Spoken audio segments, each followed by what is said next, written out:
Indonesia tumbuh di atas tanah yang rapuh. Gempa, banjir, kebakaran hutan, dan longsor bukanlah kejutan. Mereka adalah bagian dari kehidupan kita. Namun setiap kali bencana datang, pertanyaan yang sama selalu muncul. Mengapa tidak semuanya ditetapkan sebagai bencana nasional? Dan mengapa di masa lalu lumpur Lapindo langsung mendapatkan status itu? Lumpur Lapindo bukan bencana yang datang dari langit. Ia muncul dari dalam tanah akibat aktivitas manusia. Lumpur itu tidak surut saat hujan berhenti, tidak pergi ketika musim berganti. Ia terus mengalir menelan rumah, sekolah, jalan tol, dan rel kereta. Puluhan ribu orang kehilangan tempat pulang, bukan sementara, tetapi selamanya. Di saat itu, pemerintah daerah tidak lagi mampu berdiri sendiri, dan negara dihadapkan pada satu kenyataan. Tidak ada hukum yang siap menangani bencana industri sebesar ini. Status bencana nasional akhirnya ditetapkan, bukan sebagai simbol, melainkan sebagai jalan terakhir agar negara bisa bertindak. Di Sumatera, bencana hadir dengan wajah yang berbeda.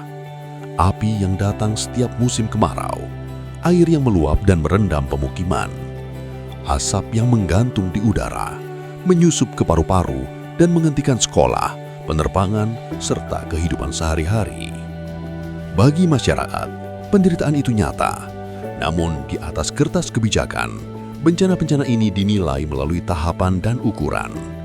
Selama daerah dan provinsi masih dianggap mampu menangani, selama mekanisme hukum masih berjalan, status nasional belum ditetapkan. Bukan karena dampaknya kecil, melainkan karena negara masih menilai krisis ini bisa dibagi dan ditangani bertahap. Lapindo dan bencana di Sumatera Barat sering dibandingkan, namun jarang dipahami perbedaannya. Lapindo adalah bencana non-alam, tanpa ujung, tanpa mekanisme hukum yang siap. Infrastruktur nasional lumpuh dan negara tak punya pilihan selain mengambil alih sepenuhnya. Sementara banyak bencana di Sumatera Barat adalah bencana alam yang mesti besar dan berulang, secara hukum masih bisa ditangani berjenjang. Perbedaannya bukan pada siapa yang lebih menderita, tetapi pada jenis krisis yang dihadapi negara. Menetapkan bencana nasional bukan keputusan ringan. Ia membuka anggaran besar, mengguncangkan ekonomi daerah, dan mempengaruhi citra nasional. Faktor-faktor ini memang dihitung. Namun ketika indikator kemanusiaan dan kapasitas daerah telah runtuh, negara tidak boleh menunda.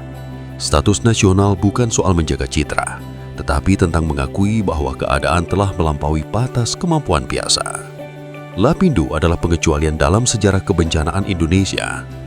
Ia lahir dari kekosongan hukum dan menjadi cermin rapuhnya kesiapan negara saat itu. Sementara Sumatera mengajarkan kita hal lain, bahwa bencana tidak selalu datang sekali, dan penderitaan seringkali hadir dalam bentuk yang berulang dan melelahkan. Mungkin pertanyaan terpenting bukan mengapa status nasional belum ditetapkan, melainkan apakah sistem kita cukup peka untuk melihat penderitaan sebelum semuanya terlambat. Karena pada akhirnya, status hanyalah kata. Yang paling dibutuhkan rakyat adalah kehadiran negara, tepat waktu, adil, dan manusiawi.